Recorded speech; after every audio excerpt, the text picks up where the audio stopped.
మొన్న ముఖ్యమంత్రి రేవంత్ రెడ్డి గారు మాట్లాడుతూ మొన్న చెప్తున్నాడు ప్రెస్ మీట్ లో, మీ 6 గ్యారెంటీలు మా 420 హామీలు మేమిచ్చినాయన్ని మాటలు నెగ్గాలనంటే కేంద్రంలో ప్రభుత్వం మళ్ళా మాదే రావాలి, అందుకోసమే మాకే ఓటేయాలి, లేకపోతే మాత్రం ఇవి చెయ్యా అని చెప్పి కుండబద్దలు కొట్టినట్టు ఇవాళ స్వయంగా ముఖ్యమంత్రి హోదాలో ఉండి ఈరోజు రేవంత్ రెడ్డి గారు చెప్తా ఉన్నారు.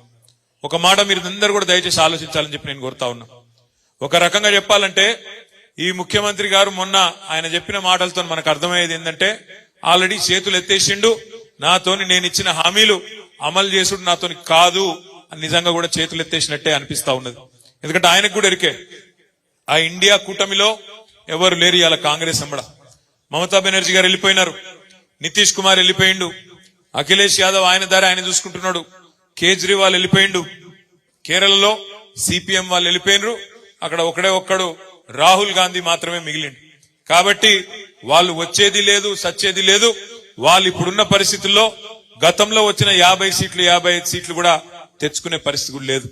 వాళ్ళ నిజంగా కేంద్రంలో బీజేపీని ఆపే సత్తా ఎవరికైనా ఉంది అంటే బలమైన ప్రాంతీయ నాయకులు కేసీఆర్ గాని, మమతా బెనర్జీ గాని, కేజ్రీవాల్ గాని ఇట్లాంటి నాయకులకు ఉన్నది తప్ప కాంగ్రెస్ పార్టీకి ఆ సత్తా ఎంత మాత్రం కూడా లేదు.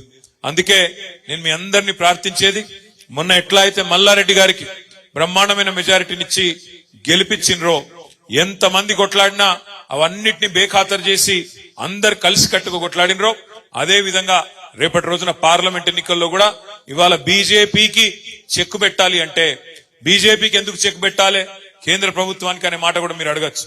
తప్పకుండా చెప్పవలసిన బాధ్యత నా మీద ఉంది. ఇవాళ మీరు చూస్తున్నారు, కృష్ణా నది మన రాష్ట్రంలో ప్రవహిస్తుంది, గోదావరి నది ఇంకోవైపు, ఒకవైపు కృష్ణా నది. ఈ 2 జీవనదులే మన తెలంగాణలో రైతుకు ప్రాణాధారం.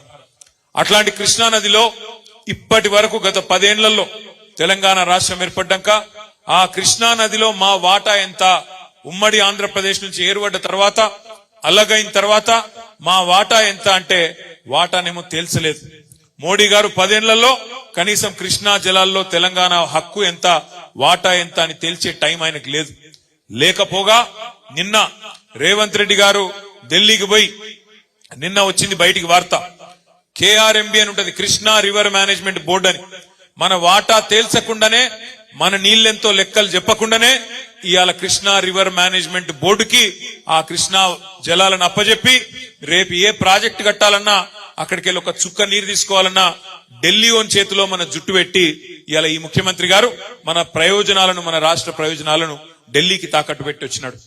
ఎందుకుండాలే బీఆర్ఎస్, ఎందుకుండాలే గులాబీ జెండా పార్లమెంట్ లో అంటే, ఇవాళ మీరు చూస్తున్నారు పార్లమెంట్ లో కేవలం ఒకే ఒక్క పార్టీ మాత్రమే అడుగుతున్నది, ఒకే ఒక్క పార్టీ మాత్రమే కృష్ణా జలాల్లో తెలంగాణ వాటా గురించి కొట్లాడుతున్నది. అది మన గులాబీ జెండా వేసుకున్న మన ఎంపీలే తప్ప ఇంకెవ్వరు కనీసం మాట్లాడతలేరు. కాంగ్రెస్ ఎంపీలు లేరు, బీజేపీ ఎంపీలేమో మాట్లాడే పరిస్థితి లేదు. అందుకే ఈ 2 జాతీయ పార్టీలను నిలదీయాలన్నా, కేంద్రంలో మన హక్కుల కోసం మాట్లాడేటోడు ఉండాలన్నా, అక్కడ నిలదీసేటోడు ఉండాలన్నా, ప్రశ్నించేటోడు ఉండాలన్నా, గల్లా బట్టి అడిగేటోడు ఉండాలన్నా, రాష్ట్రానికి కావాల్సిన తెచ్చేటోళ్ళు ఉండాలన్నా ఈ గులాబీ జెండా వల్ల అయితే తప్ప కాంగ్రెస్ పార్టీ వల్లనో బీజేపీ వల్లనో కాదు. రాజ్యాంగబద్ధంగా, చట్టబద్ధంగా మనకు రావాల్సిన ఇట్లా వస్తాయి. కానీ మనకి ఇంకా అదనంగా ఏమైనా రావాలి అంటే, గతంలో మల్లారెడ్డి గారు ఎంపీగా పనిచేసినారు, మంచిగా పనిచేసిండు, బ్రహ్మాండంగా ప్రశ్నలు అడిగిండు. ఆ తర్వాత ముఖ్యమంత్రి కేసీఆర్ గారు పిలిస్తే ఇక్కడికి వచ్చి ఎమ్మెల్యే అయిండు, తర్వాత మంత్రిగా మీ అందరికీ బ్రహ్మాండమైన సేవ చేసినాడు. ఇలా ఆయనతోని మేము ఇవ్వాలని కూడా పోటీ పడే పరిస్థితి లేదు మల్లారెడ్డి గారితో. ఎందుకంటే ఆయన మా అందరికంటే యువకుడు, ఉత్సాహవంతుడు, మా అందరికంటే ఎక్కువ ఉరుకులాడతాడు. ఆ ఉరుకులాటంతా మీకోసమే. ఎప్పుడు కలిసినా, ఎక్కడ కలిసినా గత 10 ఏళ్లలో మా మేడ్చల్ నియోజకవర్గం ఆ రోజు పార్లమెంట్ మెంబర్గా ఉన్నప్పుడు గాని, ఎమ్మెల్యేగా ఉన్నప్పుడు గాని, మా మేడ్చల్కి ఇది కావాలి, మా గట్కేసర్కి అది కావాలి, మా జవహర్ నగర్కి ఇది కావాలి, మా బోడుప్పల్కి అది, మా ఫిర్జాది కూడా ఇది, మా పోచారంకు ఎప్పుడు చూసినా 10 మున్సిపాలిటీలు, అదే విధంగా 61 గ్రామ పంచాయతీలు, వాటికి సంబంధించిన పనులు తప్ప మరి పూర్తి స్థాయిలో ప్రజల కోసమే సిన్సియర్ గా పనిచేసిన మల్లారెడ్డి గారు తప్ప వేరే ఎన్నడూ కూడా పని చేయలేదు. వాళ్ళ సొంత డబ్బులు పెట్టి 125 గుడులు కట్టించినా, దాదాపు 60-70 కోట్ల రూపాయలు ఖర్చు పెట్టి సీసీ రోడ్లు వేసినా ఆయన కమిట్మెంట్ కి ఇదంతా కూడా నిదర్శనం అనే మాట కూడా నేను మీకు విజ్ఞప్తి చేస్తా ఉన్నా. రేపటి రోజున కూడా మల్లారెడ్డి గారు గాని, రాజశేఖర రెడ్డి గాని, రాజు గాని, నేను గాని మీ అందరికి ఇచ్చే మాట ఒకటే, ఈ ప్రభుత్వం ఈ 420 హామీలిచ్చి, దొంగ హామీలిచ్చి, చేయలేమని తెలిసి కూడా హామీలిచ్చి ప్రజలను మోసం చేసి వాళ్ళ అధికారంలోకి వచ్చిన తర్వాత మమ్మల్ని పార్లమెంటులో అక్కడ 17 సీట్లు గెలిపిస్తేనే చేయగలుగుతాం, లేకపోతే చేయలేమని చేతులెత్తేసిన రేవంత్ రెడ్డి ప్రభుత్వానికి బుద్ధి చెప్పవలసిన బాధ్యత మన మీద ఉన్నది. ఇదే మాట ఎన్నికలకు ముందు చెప్తే ప్రజలు ఓట్లేస్తుండేనా ఆలోచించమని చెప్పి నేను కోరుతున్నా. ఎన్ని అబద్ధాలు చెప్పిండ్రు, నోటికొచ్చిన మాటలు. బస్సు ఫ్రీ, బంగారం ఫ్రీ, కేసీఆర్ ₹1,00,000 ఇస్తాడు కళ్యాణ లక్ష్మికి, నేను దాని మీదకెళ్లి తులం బంగారం ఇస్తా, మీకు ఇది ఇస్తా అది ఇస్తా అని చెప్పి కేసీఆర్ రూపాయి అంటే నేను ₹2 ఇస్తా అని చెప్పి మోసం చేసి అధికారంలోకి వచ్చింది. ఎన్ని మాయ మాటలు ఒక్కసారి యాద్ చేసుకోండి. ఏమన్నాడు ఆనాడు, డిసెంబర్ 9 నాడు నేను అధికారంలోకి వస్తున్నా, రైతులు ఇప్పటిదాకా రుణం తీసుకున్న లెవెల్ ఉంటే అర్జెంట్ గా ఓన్రీ బ్యాంకుకు 2 లక్షల రుణం తెచ్చుకోండి, నేను చెప్తున్నా నేను ఒక సంతకంతో మాఫీ చేస్తా డిసెంబర్ 9 నాడు అన్నాడు. డిసెంబర్ 9 పోయింది, జనవరి 9 పోయింది, ఇంకో వారం అయితే ఫిబ్రవరి 9 వస్తుంది. ఇప్పటి వరకు అతి లేదు గతి లేదు రైతు రుణమాఫీ. ఆడబిడ్డలకు చెప్పిండు, ఏమన్నాడు, మహాలక్ష్మి అనే పథకం తెస్తా, ₹2,500 ఇస్తా నెలకు కోడళ్లకు, అత్తలకేమో 4,000, కోడళ్లకు ₹2,500 ఇస్తా అని చెప్పిండా లేదా? మరి ఇప్పటి వరకు చాలా అయిందా?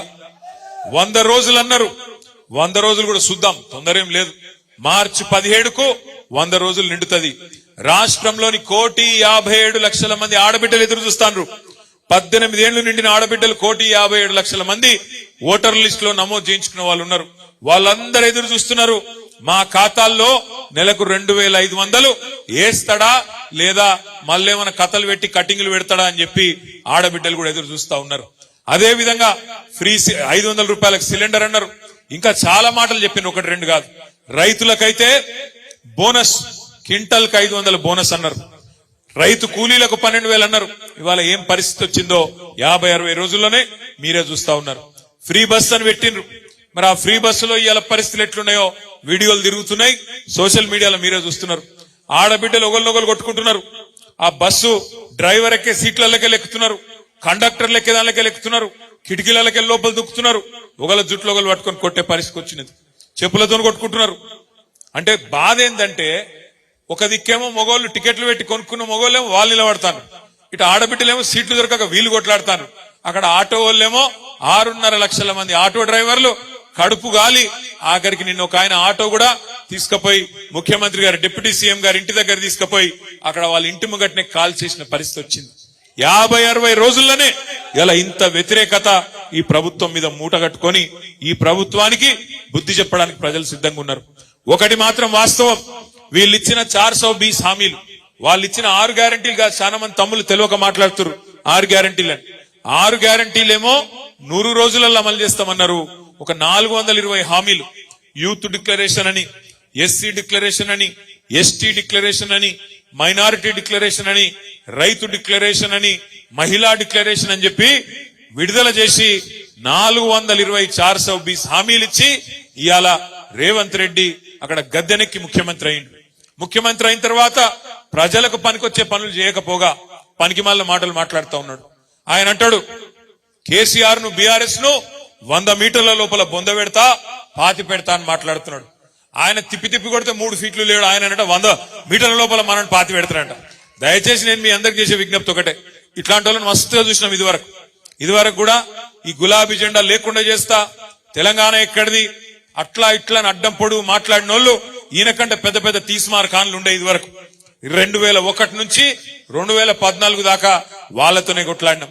అట్లాంటి తీస్మార్ ఖాన్లనే ఇలా మాయం చేసి తెలంగాణ తెచ్చిన కేసీఆర్ కు ఈ బుడర్ ఖాను పెద్ద లెక్క కాదు అనే మాట కూడా నేను మీకు విజ్ఞప్తి చేస్తా ఉన్నా.